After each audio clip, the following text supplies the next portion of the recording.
Welcome. Happy Hanukkah. I confess that I find this year's coincidence of Hanukkah with both the winter solstice, which is December 21st, and the holiday of Christmas to be particularly satisfying. This confluence of celebrations and observances emphasizes for me the common impulse and most likely the common pagan practice of seeking light at the darkest time of the year, of possibly even engaging in practices that would encourage the sun to return, as parading with torches and building bonfires were meant to do. I am grateful as well for the simultaneity of observances, because it seems to emphasize a universal discomfort with the darkness and a universal human striving for the light, the natural light of the sun most fervently, and the human spiritual striving for knowledge, understanding, compassion, insight, and connection. Anytime we can expand our awareness of our own rituals and practice to include the aspirations of other faiths and other cultures, I think we broaden our own experience as well as deepen its meaning and significance. So, with these thoughts about light and the universal need for light, let's spend our first break to breathe and find our positions of comfort, kind of ease into them and soften our gaze or close our eyes, and then soften our bodies from the inside and the outside, from the tops of our heads to our foreheads, which are so often creased with worry and concern. Let's allow our jaws to slacken, our tongues to sit in the bottom of our mouths. We can imagine our ears just resting, and our necks and our throats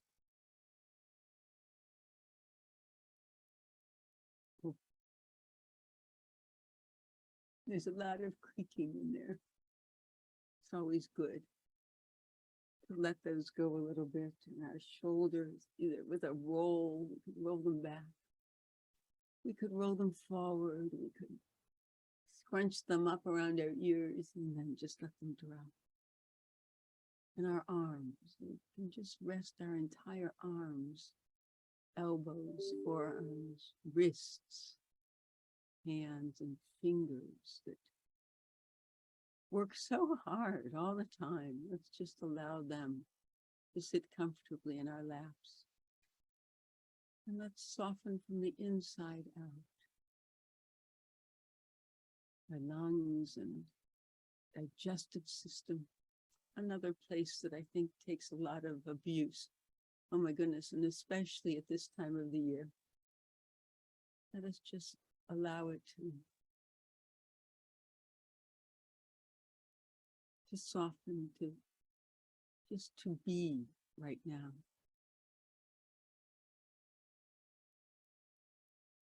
We do the same thing with our waists and hips and upper legs, our knees, our calves, and our ankles. We can move around a little bit. We pick our feet up off the floor, tap our feet, squeeze our toes into the sand that we can imagine, into our shoes or into the ground, just some way that feels good.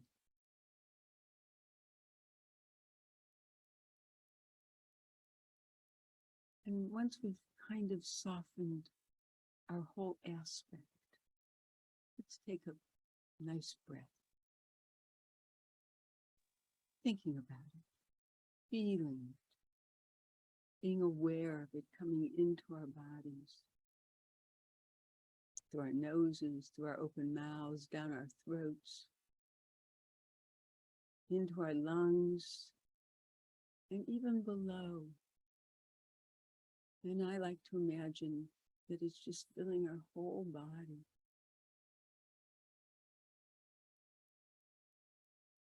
With buoyancy, with vitality.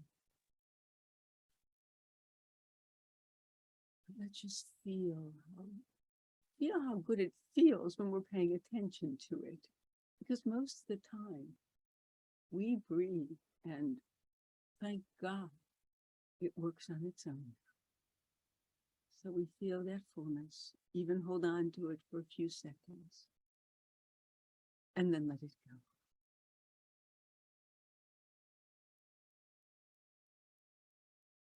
And enjoy letting it go, and even resting for a moment or two before we inhale once again.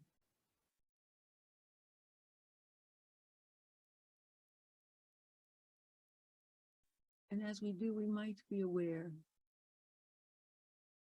that it is this breath coming into our bodies that allows us to be lights, to be illuminated, hopefully from the inside out, that allows us those sparks of divinity that make every person special and make every person unique. So let us be aware of that breath. Let us be grateful for that breath. Let us hold on to it. And then let it go.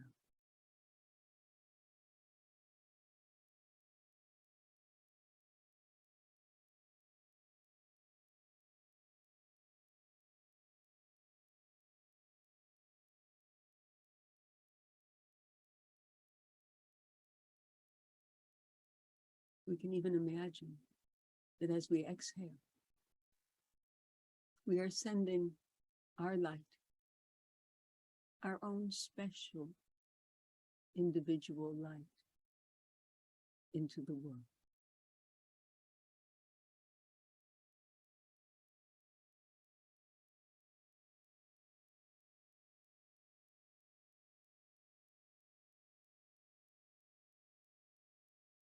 The images and language of Hanukkah, of bringing light into darkness, of dispelling the dark with a single light, of the light of a single idea to brighten our world, of the radiant glory of the victory of the few against the many, can seem cliched, expected, stock.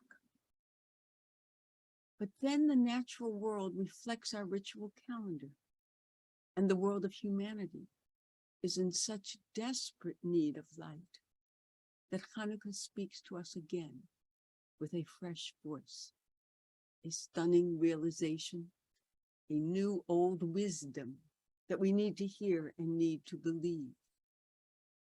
That has been my experience so far of Hanukkah this year.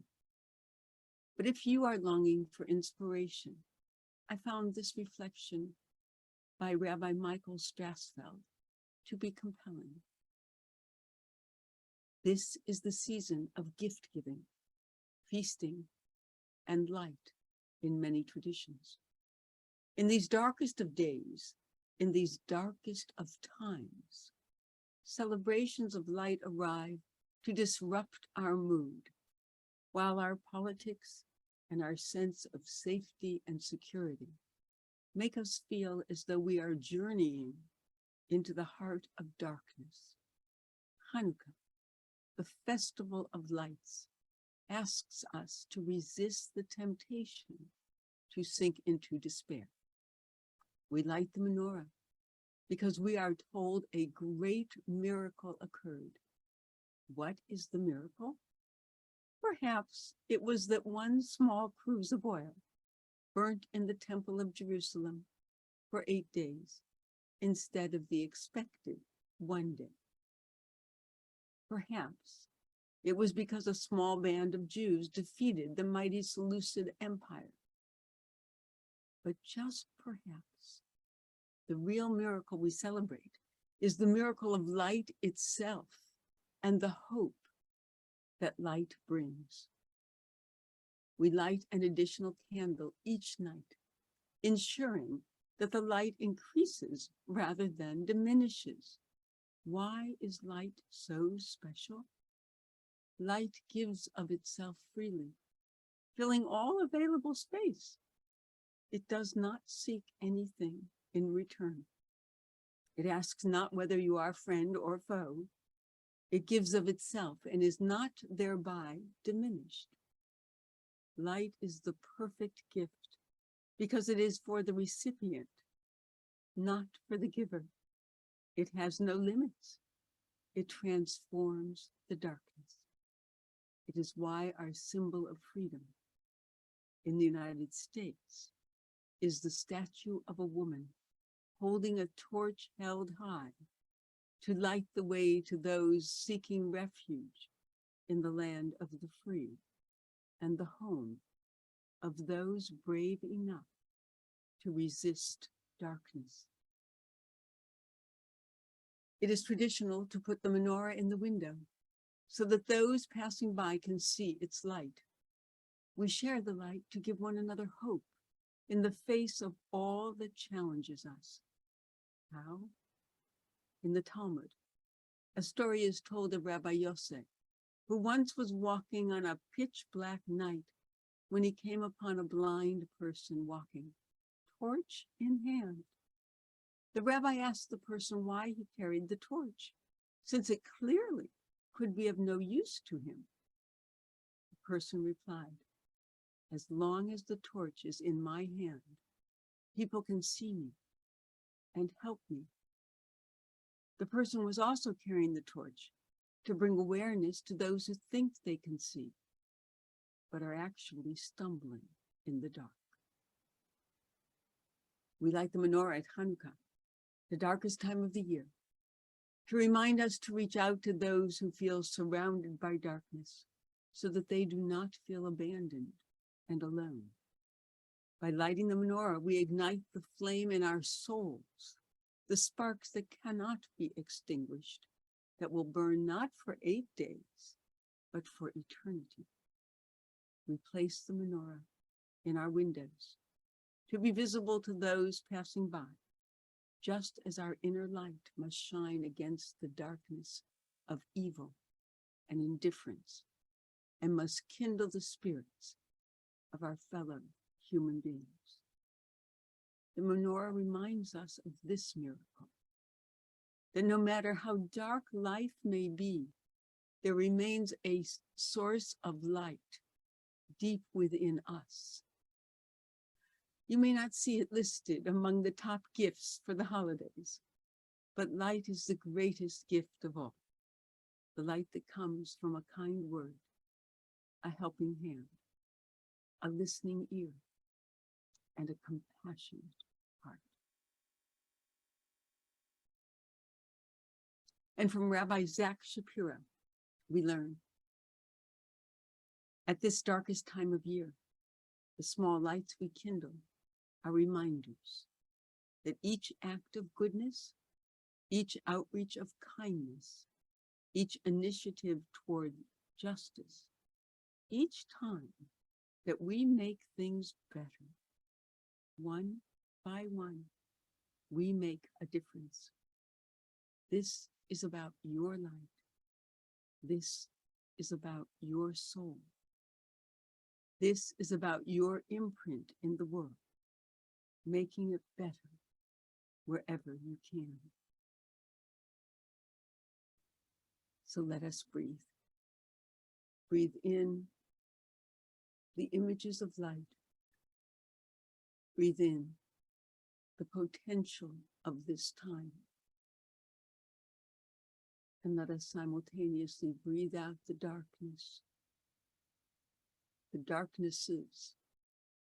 that oppress each of us, really.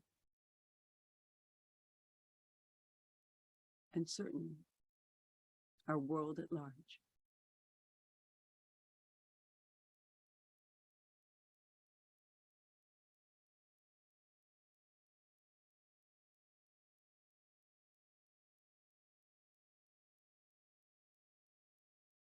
Let us pay attention to this breath of light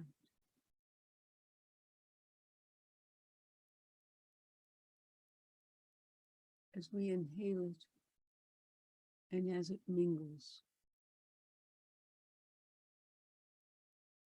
with other lights we carry within.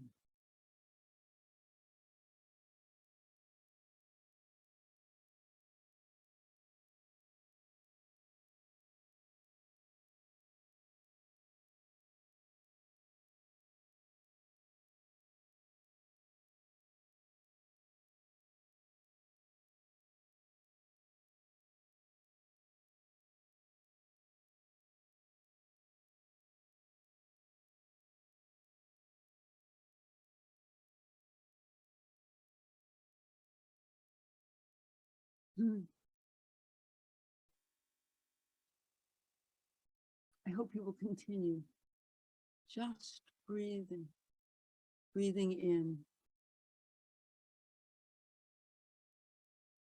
and breathing out, but being mindful of those breaths and the great gifts of life they are.